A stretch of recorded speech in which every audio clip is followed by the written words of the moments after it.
પિઝાઇનોસ pizza આઉટલેટની ઘોર બેદરકારી સામે આવી। ફૂગવાળા પિઝા પીરસાતા ગ્રાહકે મચાવ્યો છે હોબાળો। મહિલાને અપાયેલા રેસ્ટોરન્ટમાં પણ દુર્ગંધ મારતી હોવાનો દાવો। 3 મહિલાઓ બાળકો સાથે પિઝા ખાવા ગઈ હતી। સ્ટોરના મેનેજરે યોગ્ય જવાબ ન આપતા મહિલાઓમાં રોષ જોવા મળ્યો। મહિલાએ વિડીયો અને ફોટા સોશિયલ મીડિયામાં વાયરલ કર્યા। આરોગ્ય વિભાગ અને પોલીસ તંત્રને જાણ કરવામાં આવી છે। પિઝા આઉટલેટ સંચાલકો સામે કડક કાર્યવાહીની માંગ પણ ઉઠી છે।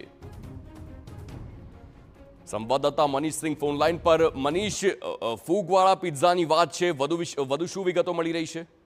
જી, કાલે રાત્રે આ માંજલપુર વિસ્તારની અંદર એક પિઝા શોપની અંદરની આ બનાવ છે, જ્યાં આગળ આ મહિલા એમના મિત્રો સાથે ત્યાં આગળ જમવા માટે પહોંચ્યા હતા અને ત્યાં આગળની આ ઘટના બની હતી કે જ્યાં આગળ પિઝાની અંદર ફોગ લાગેલું અને એમને આ જાણ ત્યાં જે મેનેજર હતા પિઝા શોપના એમને જાણ કરી હતી। એના પછી આ મામલો કંઈક ને કંઈક ઉગ્ર બન્યો અને ત્યાં આગળ જે લોકો હતા એમને માંગ કરી કે આને લઈને વડોદરા મહાનગરપાલિકાની આરોગ્ય શાખા દ્વારા જાંચ કરવામાં આવે અને વધુ તપાસ આગળ કરવામાં આવે।